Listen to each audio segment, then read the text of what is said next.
Marching backwards, filing off, and conducting the oblique march this week on the 11th OVC.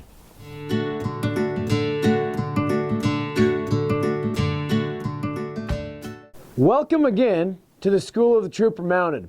Today we will cover drills number 290, 439, and 460, which is the backwards march, filing off, and the oblique, respectively. First, let's cover drill number 290, the backwards march. This is rarely used in the field or even at reenactments. It is simply a vehicle to allow the formation to move backwards when needed without having to make the platoon go all the way around. In this context, relate the platoon as to like a semi-truck pulling 3 trailers. While it is possible to shift and reverse and back up, it is not common and pretty difficult and done absolutely only when needed. So within that context, we can understand the backwards march. We should know it, but it's not used very much. So let's see what they say. So to rein back the platoon, the instructor commands, platoon, backwards, march. Platoon, halt. At the command platoon backwards, you need to gather the horse.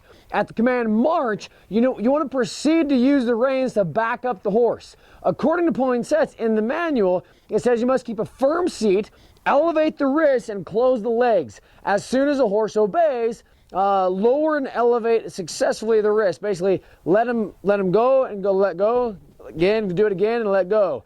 If the horse throws the haunches to the right, close the right leg. If he throws the haunches to the left, close the left leg.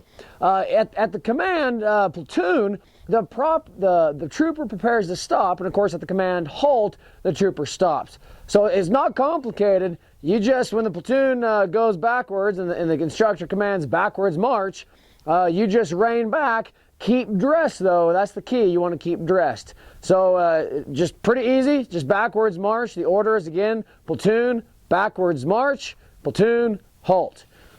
Now let's cover drill number 439, which is breaking the platoon by file. The platoon being in line, the instructor commands, by file, march. At the command by file, the troopers of the first file gather their horses, and successfully all the other files gather horses only as soon as the file to the right of them is in motion. At the command march, the first file of the right moves on. It is followed by the other files. Each file moves off when the haunches of the rear rank horse of the file which has broken arrive at the head of the horses of the front rank. Don't wait too long or you'll be caught trying to make up the lost ground that you just did by waiting too long and not gathering their horse, and there'll be a big gap that you need to make up.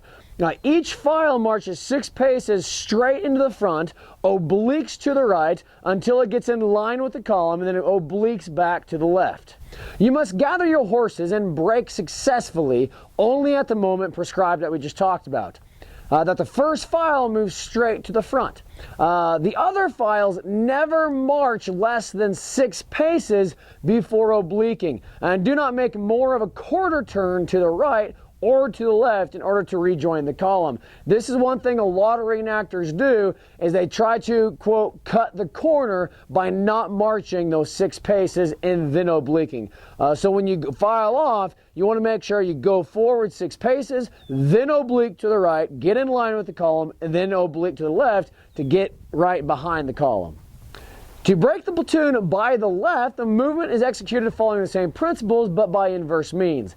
At the commands, by the left, by file, march. Again, by the left, by file, march.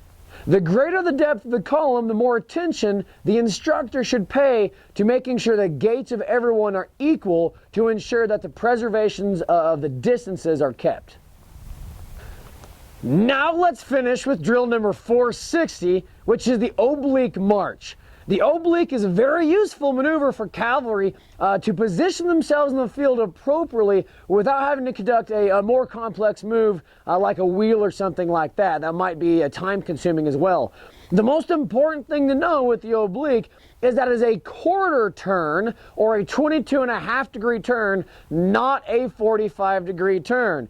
If this is straight on and this is 90, a lot of reenactors want to do a half 45 degree oblique. That is not correct. The oblique is a 22.5, so it's half of half. So you oblique 22.5 degrees.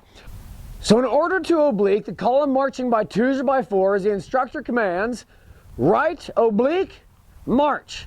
At the command march, each trooper execute a quarter turn or a 22.5 degree turn to the right.